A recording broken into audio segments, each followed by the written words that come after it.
What's up, everybody? It's Greg with Delta, and this is the Be the Difference podcast. This podcast is all about making you a better person in your life and in your business with coaching on sales, leadership, mindset, marketing, everything under the sun when it comes to being an entrepreneur.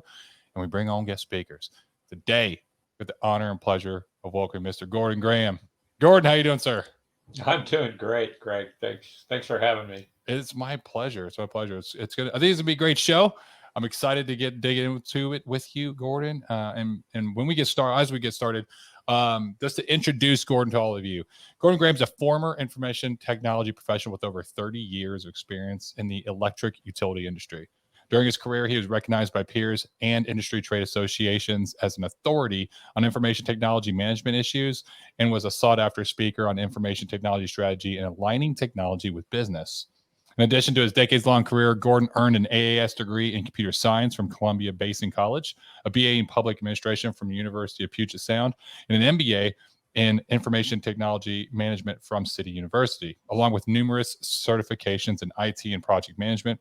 He has served as the information technology section chair for the Northwest Public Power Association and as both information technology section chair and vice chair of the Business and Finance Committee for the American Public Power Association.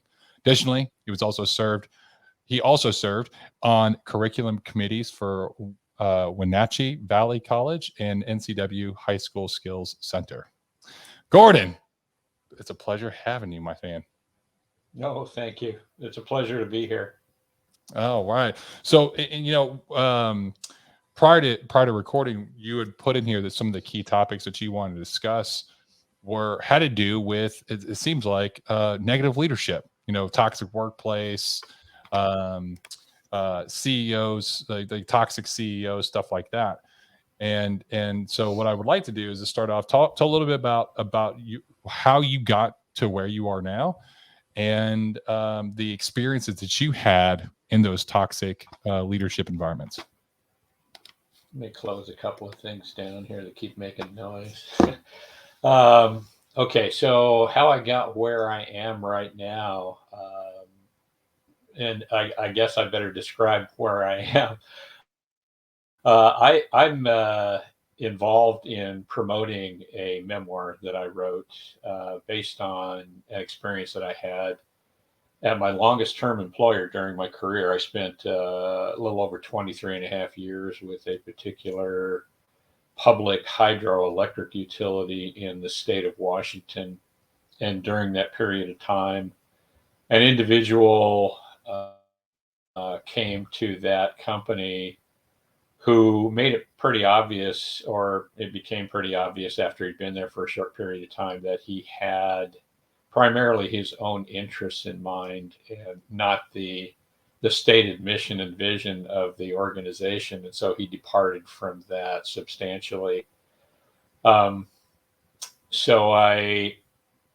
you're involved in something like that, I think because you are in a reactionary mode, you don't have a lot of time to analyze it and really figure out what's going on. And one of the things I've always said doing these podcast interviews and just talking to people about my experience in my book is that I don't think anybody is prepared for that type of person to emerge and to exercise their chaos in an organization. You just don't expect it. You expect things to have a much more smooth type of operation in whatever organization you get involved in. Mm-hmm.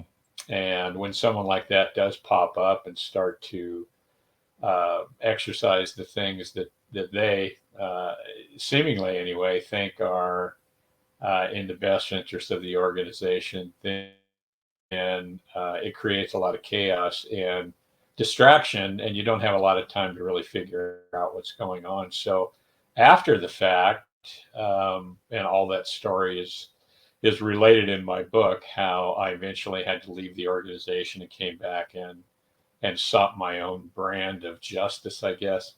In retirement, I was sitting around thinking, well, why did this happen? Who was this individual? Is it common in business and industry for these people to pop up? How prevalent are they? and how common does that type of thing happen? And so I started to do research on the subject, and realized that, maybe if I wrote my own story or recorded my story in particular, that perhaps it could be used as an example or a business case by organizations that may be seeing the same thing emerge, or at least they want to be aware of those signs that may indicate that someone may wreak that kind of havoc in their own organization. Uh, Something that may even be used as a case study in management and leadership programs. And then overall, I think I wanted to make sure and sort of memorialize the institutional knowledge in the company where it occurred. So we had wide distribution in the valley where I used to live and where that company exists. And hopefully, there's enough people up there that will commit it to memory and keep passing the story forward so that it never happens again in that organization or anywhere else, at least in the local area. Mhm. So that's where I'm at. That's how I got here, and that's what, in a nutshell, what my book is about. The Intrepid Brotherhood. It's about that experience with toxic leadership in the organization that I had worked for over 23 and a half years. And so when that situation happened, I kind of want to dig into this and talk about that specific situation, which spurred you to write your book. What were some of the signs that you saw at the beginning to let you know that there was something amiss? Well, I guess in retrospect, just to quote some of the materials that I've been looking at and that triggered memories of that incident up there, what those individuals have a tendency to do is create chaos through specific measures or activities. Like they will pit people against each other, Mhm. they will promote incompetence. They will create kind of champion scenarios where they'll take someone that follows their dictates and try to reward them by putting them in a capacity where they really don't have any experience or training to be able to perform or accomplish the tasks that they're given. But this individual believes that since, excuse me, the leader believes that since they follow his or her perspective or adhere to their perspective, that that's the only choice that they have to put into that role. And then they give them a kind of a do or die situation where you either succeed or you're going to go down the road. So they have that leverage over them for the rest of the time that they're there. Um, they also have a tendency, and this is one of the things that a lot of people overlook when they are considering toxic leadership, is is complete disdain for rules, regulations, operating procedures, administrative instructions. That's everybody else's worry, not theirs. And so every opportunity that they have, or every time they think it's necessary, they circumvent established procedures within the organization. So it creates turmoil and complete disrespect for compliance. So they have no regard for the things that they should be embodying and representing at the highest level in the organization, because they choose to circumvent those things as often as they can.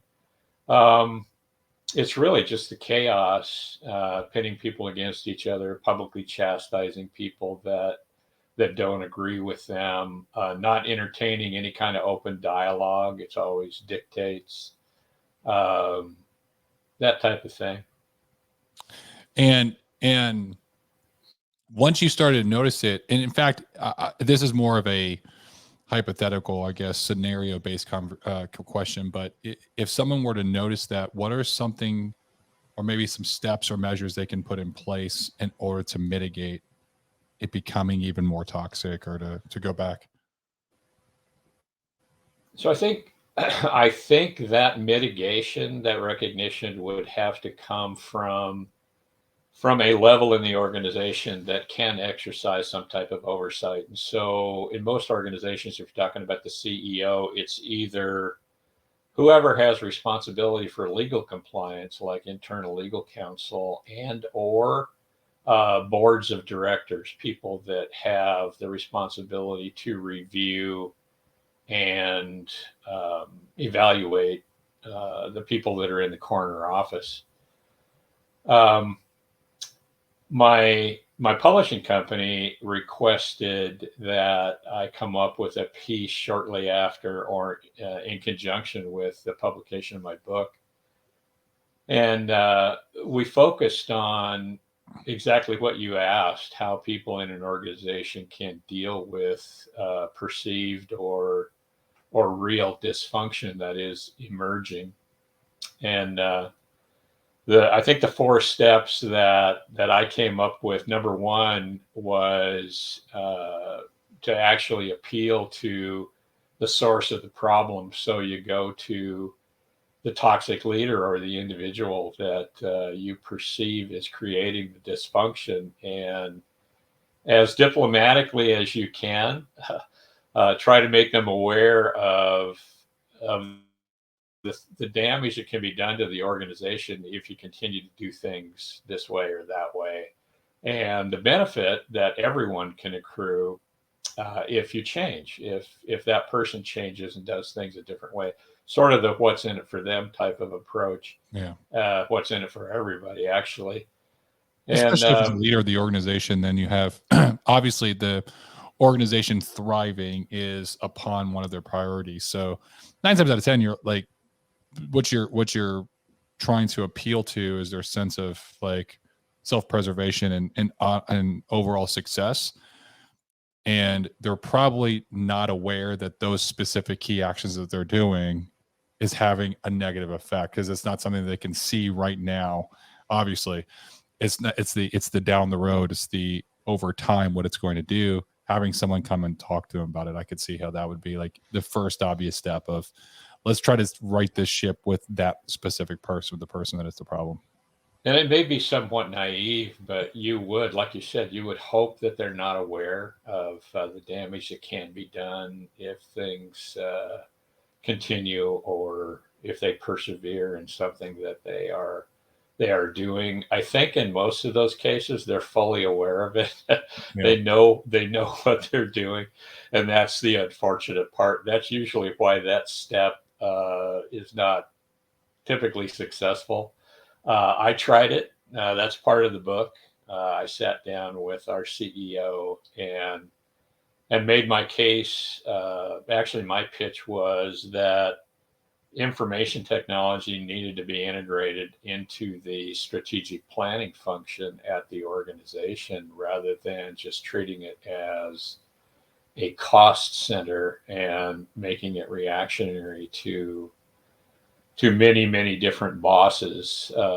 It would be much better if, when things were identified as strategic objectives for the organization, if information technology was considered the tactical initiatives that we could provide and initiate in order to address those strategic initiatives, um, would be much better accomplished, I think, if they were identified early and aligned with the vision of the organization.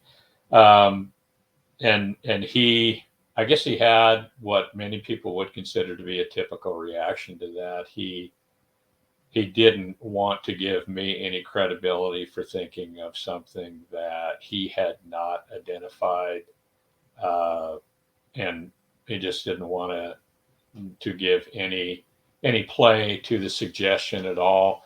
And from that point forward, I think I had, any way you want to look at it, the scarlet letter on my forehead or the target on my back.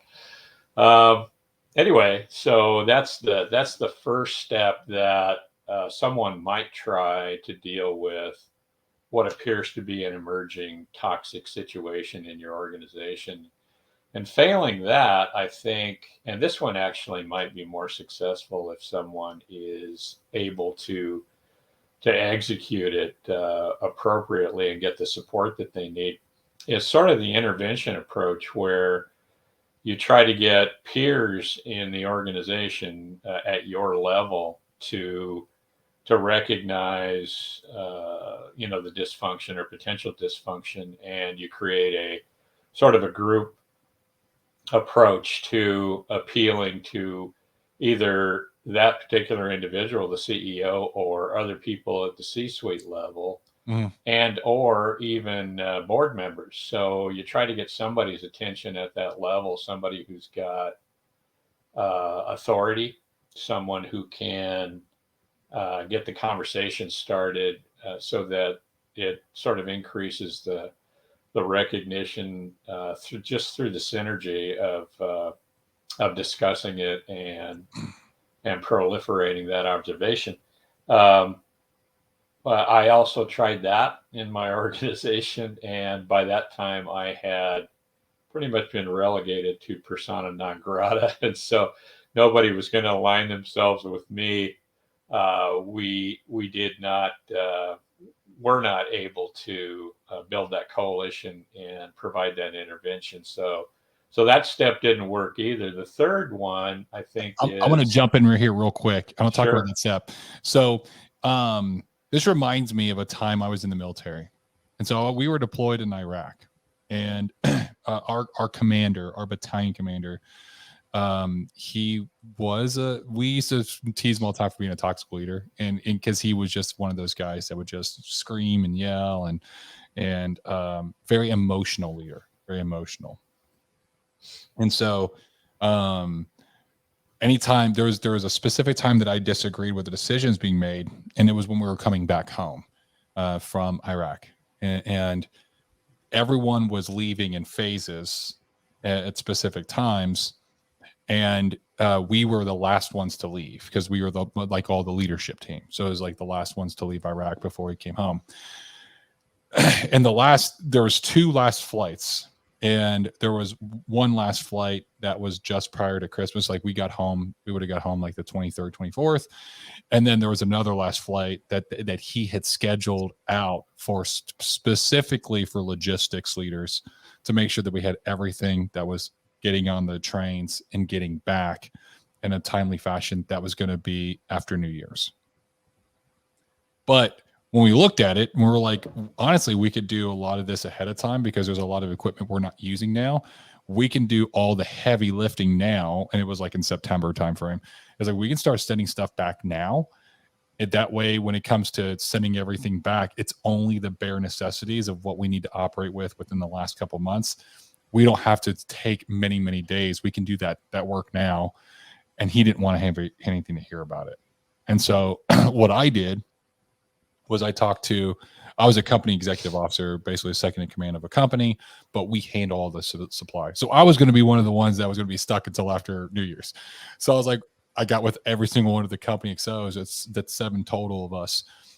They all agreed. We all went to the battalion XO, who is like the second in command for that battalion commander, made our case to him. He agreed. He saw that this was something that could feasibly be done. So everyone would get home before Christmas. Then we all went to the battalion commander together, like coalition, like you're talking about. And what I found is anytime in the military specifically, where it's very much of a hierarchy, it's whatever the person above you says at the end of the day. If they could just be like, no, you're doing it. And all we can do is salute the flag and execute the mission. But I found when I would get a team of people that all believed similarly, and we went as a group to go talk, it was way more receptive. Now, there's also a handoff to this because then it can look like you're trying to create dissension amongst the ranks. And they could see that as a negative thing, like you're going behind their back to basically try to sow seeds of dissension within the team and organization. But we always tried to be very, very tactful with our delivery of our message. Like, hey, we all work together to come up with this alternative solution. We think this would be beneficial. And we really, like, all of us believe that this is something that can be done. It's going to mitigate this, that, or the other. Right. And I think the second step is a powerful one. I think that's more of a successful one than going individually. And you can almost combine the first two to where instead of going individually, you build that coalition, then you guys all kind of go together and bring it up to them. It's just there's power in numbers, right? Yeah, oh, absolutely. And the other thing it accomplishes is that even though there may be one individual or a few individuals that created the group or started the ball rolling to assemble that group to initiate the intervention, the fact that that this group does exist, it kind of spreads the responsibility and buffers those individuals, I guess, to a certain degree against retribution Mhm. that may be coming from an individual like that. Uh, and so that the whole intervention perspective, I think, like you say, it should be successful. Maybe is in more cases than I suspect, but in our case, it was not. Um, I didn't get it done, and there weren't enough people who were, in my opinion, courageous enough. I mean, they were aware of what was going on and what could happen to the organization, and they probably had as little regard for this individual's management perspective as I did, but they just didn't want to be identified. They didn't want that target on their back. Mhm. So that one failed. Um, the third possibility, the third step, failing those other two, and this one really should work all the time, is if you can get the attention of at least one person who has that oversight responsibility. So someone on the board, if you can get their attention long enough to at least open the dialogue, start the conversation, and see if you can make an impression upon them or on them to to at least have that conversation with the other members of the board. Um, that really should be something that is relatively easy to accomplish. I mean, they have the responsibility in their day-to-day operations up there to entertain opposing points of view and to analyze different perspectives, and they should be open to that type of communication at least long enough to hear it and to give it whatever level of credibility it deserves. But this particular toxic leader had done well. I mean, he had fit the description of the role perfectly in seducing everyone at that level, to where any criticism that was ever offered to them of his operations or his character, they completely and immediately dismissed it. So I was not able to get the attention of anybody at the board level to start that ball rolling. So I had failed in all three of the initial steps that I had delineated there in my piece on organizational dysfunction. And the fourth one is the one I eventually took, and several people on my staff eventually took, which is to go public and start to appeal to, well, the community, the ratepayers, the newspaper, maybe commission reform candidates. Just start stirring the pot and see if you can create enough interest so that the pressure mounts to the point where this particular leader can't ignore it, and maybe it also gets the attention of board members. In our case, right down the line, myself and the individuals who worked for me who did that, um, we ended up filing whistleblower petitions for protection because we were, um, at least purportedly, uh, making awareness or trying to create awareness around government misconduct. And we were denied, each one of us was denied protection, persecuted in different ways.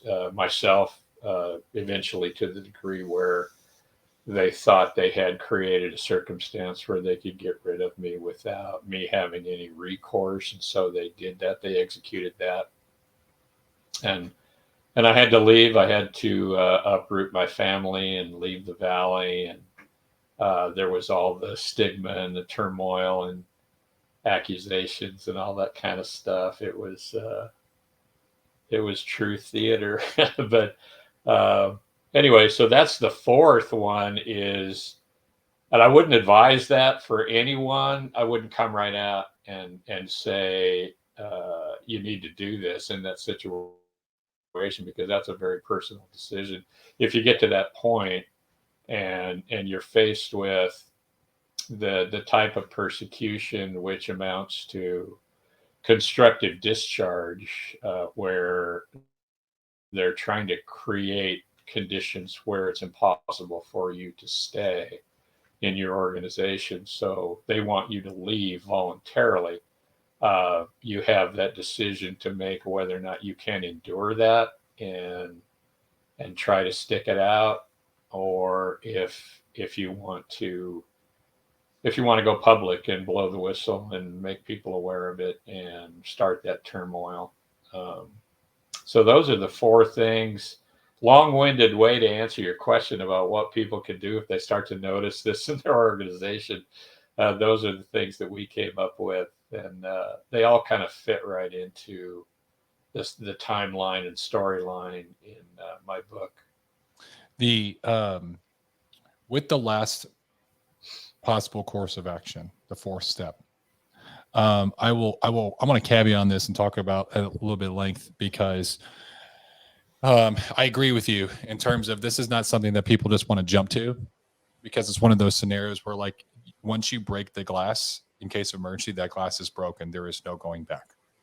And anytime, especially if you're going into like that kind of scenario, which I had a very similar one starting Delta Financial. Once you go into where you're like breaking glass, you're going public, you're kind of telling the world what's going on there. Understand that you're drawing that proverbial line in the sand, and they're also putting on information that could potentially, from that company's perspective, hurt them. They're going to come and fight. They're going to come after you. And it's going to be just like they did with you, the persecution, the accusations, all kinds of stuff. Dude, something very similar happened to me when I was in another company.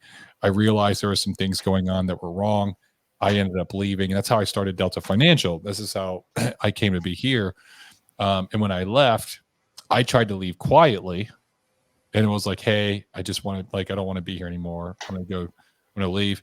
They tried to stall me leaving, try to stonewall me, even though they shout from the rooftops that there's no signed contracts. You know, you want to go, you can go whenever you want, blah, blah. They try to stonewall me.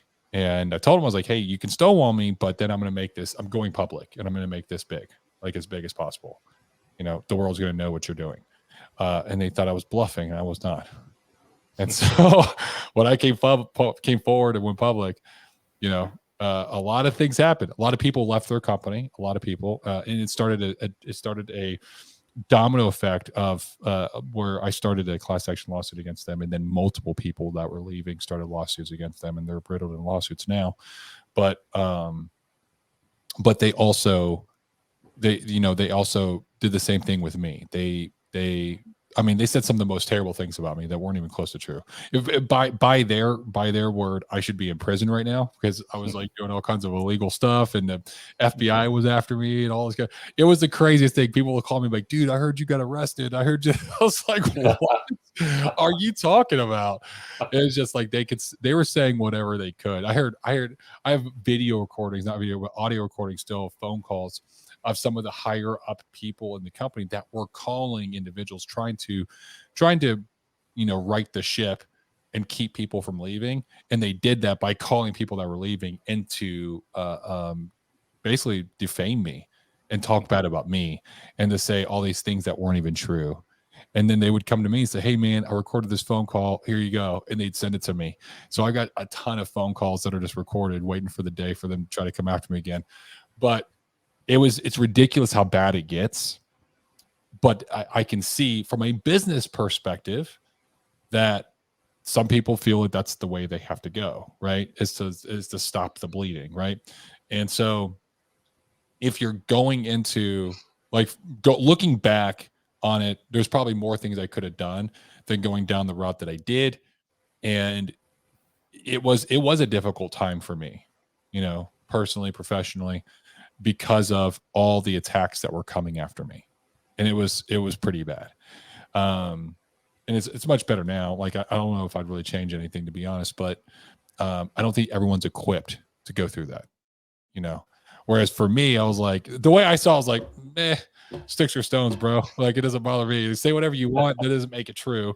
And like they were like empty threats to me. It's like, man, I've been in war, been in combat. I've literally been shot at, been blown up. Like, this does not bother me. Come on, like you're going to come a little bit harder than that. So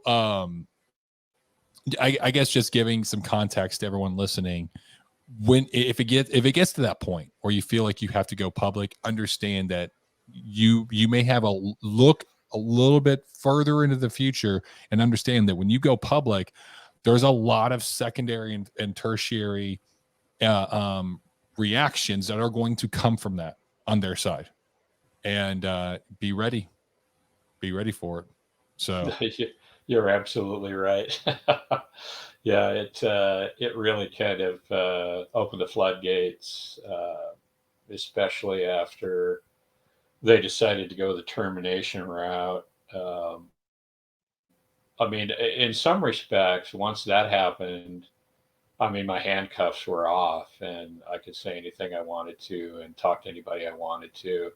And so I got very active in the campaigns of two reform candidates for the Board of Commissioners, supporting them. I contacted local government groups, city and county government groups, and then independent organizations that were focused on government accountability. Sort of the rubber chicken circuit. I did some speaking engagements, and it created, I guess, a situation where they spent a lot of time trying to find stuff that they could throw at me to try to tarnish my reputation. But I was fortunate enough to where I had a lot of support. My family's roots in the valley and our extended participation had gained us a pretty solid reputation. I was, like you mentioned early on, that was only a sample of the committee positions and community participation that I've been involved in for the 23 years we lived in the community. And so I had, friends, not necessarily in high places, but a lot of friends at different places. yeah. and I had a lot of professional respect from them. And so there was a lot of defense for us and our position in that community at the time. And stayed in touch with them, even though we had to leave and relocate. And some of them stepped up and provided input on the manuscript when I got around to writing my book, helped me recall things. And then some of them did. They committed to doing initial draft reviews of the manuscript, and then provided testimonials after it was published. So yeah, they kind of fired the big guns, or tried to, after I blew the whistle and after they terminated me, and then especially during the subsequent trial for the lawsuit that I filed against them. We were pretty successful there. They wanted to really, really assassinate my character. And we were successful in getting most of that suppressed through pretrial motions, so that they couldn't bring that in as testimony during the trial, because it was all fabricated in the first place. But the judge wisely determined that it really had nothing to do with my unlawful termination suit against them. So it wasn't documented in performance evaluations or anything like that, because all of mine were glowing and, with praise and high marks. So they weren't able to tarnish my reputation during the trial like they wanted to. But it's probably a pretty typical defense response in that situation. Yep. Absolutely. Absolutely. How long ago did you finish your book and publish it? Let's see. I think it was published, February? No, the manuscript was done in February of 2021. Okay. And then a few months after that, it was actually in print or available in print. Okay. Okay. So it's sometime mid 2021. So it's been out for about 2 years.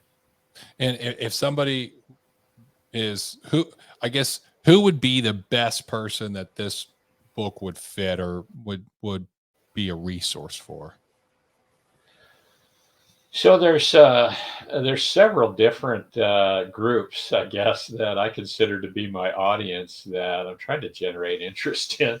Um, I think the best application for it, I mentioned previously that if schools, if organizations really wanted to kind of test for individuals in their leadership programs or MBA programs who might fall into the toxic leadership role if they actually achieve that corner office position sometime in their career. Um, if they developed a curriculum around self-assessment or testing whether or not you have these characteristics, and they used case studies like my book and perhaps some others, I think that would maybe provide a lot of benefit in trying to minimize the number of people that actually assume that level of responsibility and are able to create that kind of chaos and dysfunction in organization. Um, that's one audience. I haven't been able to generate that level of interest yet in any educational institution. Uh, and then some others. Probably the next one would be elected leaders, board members, people that have oversight responsibility in organizations. If they want to add that to their tool set in how to recognize, maybe identify whether or not their CEO has these characteristics. That's sort of after the fact. It's not necessarily too late at that time, but one of the things that a lot of the authors on this subject observe is that people that have these behaviors and characteristics, they can't be fixed. They're just not capable of change. And so at that point, if you recognize in your organization that you had a CEO that was toxic, a lot of them refer to him as psychopathic, then you really don't have much choice except to let them know, hey, you're going to cause too much trouble here. We're going to need to provide you with a severance package and send you down the road or something like that, Yeah. because they can't be fixed. They're not capable of change, or at least changing to the degree that they could be as successful as somebody else that is a servant leader or inspirational leader right out of the chute. So,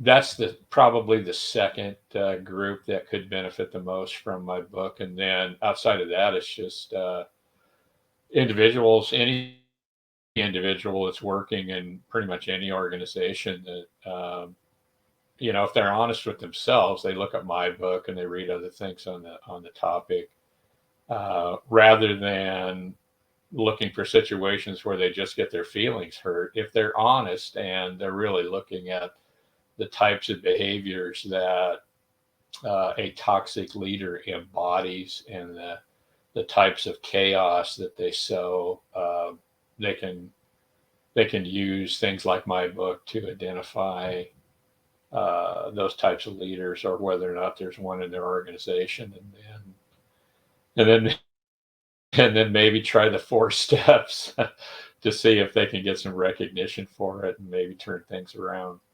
Um, yeah, those I think it appeals most to, or would be the most value to those three sets or groups of people.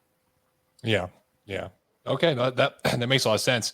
If anybody wants to learn more or like find your book, what's the best place that you would promote them to buy or find your book? And or if they wanted to learn more about you and learn, more about what you're doing and how you can help in these specific situation, what's the best way they can contact you or connect with you? I think the best place is probably my website, and it is just intrepidbrotherhood.com. Um, the book is on, well, most of the book at normal book outlets, Barnes and Noble, Apple, of course, Amazon is the primary one. You can find it on there.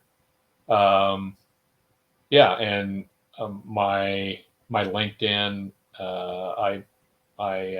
pretty active on there, updating people on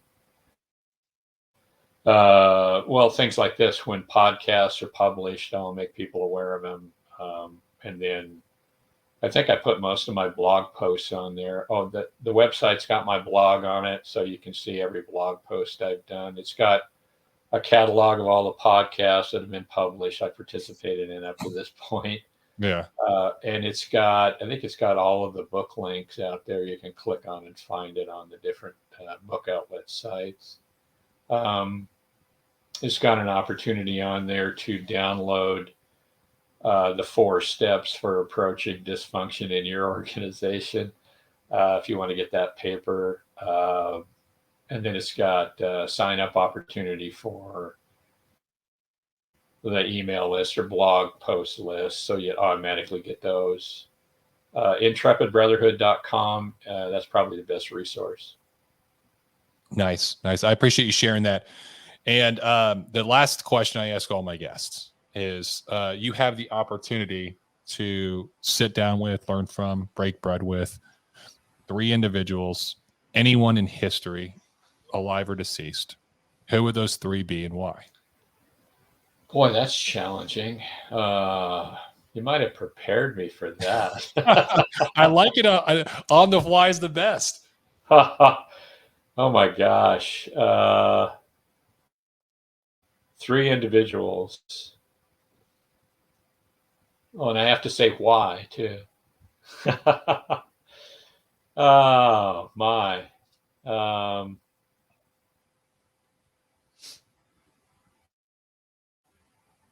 and so I'm at a complete loss. Who would I like to sit down and pick their brains, and why? Well, okay, so this is uh, this is not as impressive as most might come up with, but um, my paternal grandfather died before I was born, and I've learned a great deal about him just from my genealogical research and communicating with people like my cousins, and learned some from my dad, although he was not real forthcoming about his father and and his background. So I would really like to have the opportunity to sit down and talk to my paternal grandfather. One of the selfish reasons is because it might help me fill out some of my genealogical tree. Um, but just to have had the opportunity to speak to him and get to know him, and find out how he felt about life and what his life experiences were, um, because I never knew him. That's probably the first one. public figures from history. Um, let's see.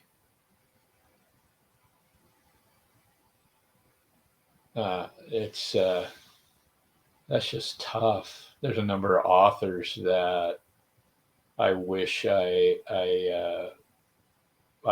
could have the opportunity to talk to about some of the works that I've read that they've done. There's one that I just read. It's a book called Corruptible. It's probably the best thing I've read that describes toxic leadership and the behaviors that those people embody. It's kind of a theme that runs through most of the works that I've been reading by different authors, but this guy is a social scientist and sensitive to things like psychological traits and just really knowledgeable about history and events and things that studies that have been done on groups of people that had leaders emerge that were devastating to whatever organization it was or body of people that they ended up leading.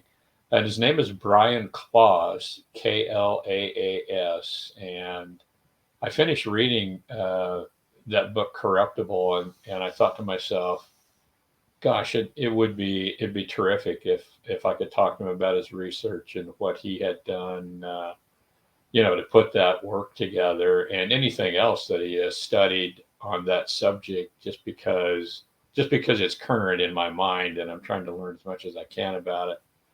That's probably the second one. And then let's see, third one.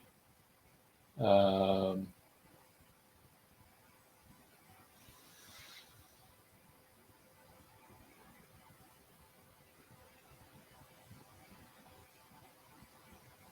Any timeless like leaders that you look up to or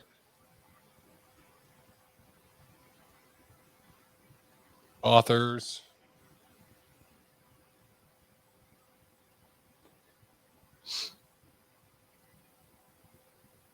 So let's see. Not sure I'm going to be. Well, there is someone.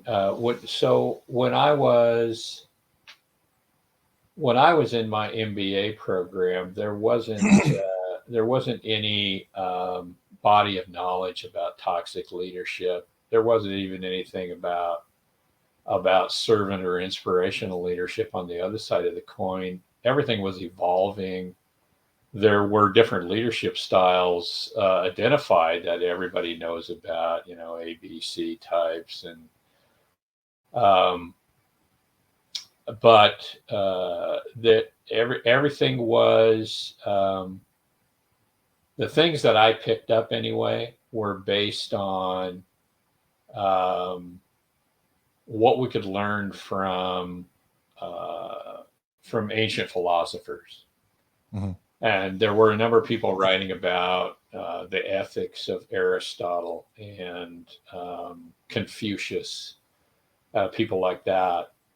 Peter Drucker, in particular, spent a lot of time trying to analyze wisdom, temperance, bravery, and justice, and things like that from Aristotle's Nicomachean Ethics. And I got really interested in how he was interpreting those things into modern leadership or business practices. And I thought at the time that it would be fascinating if I had the opportunity to hear him actually expound on that personally and be able to, ask him questions sitting in front of him and get him to elaborate on the things that he knew and just pick his brain. So I guess yeah. Since you mentioned authors, he had a definite effect on my perspective about ethics and management, and may have even contributed to the ultimate conflict between me and the toxic leader that emerged in our organization and our different leadership styles. So yeah, Peter Drucker, may he rest in peace. But I'd forgotten about that. So thanks for bringing that up. Yeah, my pleasure. And you got your 3. I like it. I like it. So, Gordon, thank you so much for coming on the Be the Difference podcast. This has been a fantastic episode. And for those of you watching, you watch until now, I know that you obviously got some kind of value from listening to Gordon and his experience and how to identify those toxic scenarios and steps that you can do in order to mitigate them within your organization. If you did get value, then all I ask and all Gordon asks is something simple. Share this content with another person that can also learn and grow from it. Maybe somebody that's in a similar situation, maybe somebody that needs to purchase Gordon's book in order to learn more about it so it can better their situation. It takes you 30, 60 seconds to rate, review, subscribe, and share this content, but it means the world to both Gordon and I. This has been the Be the Difference podcast. I'm your host, Greg Birch. Until next time, we'll see you.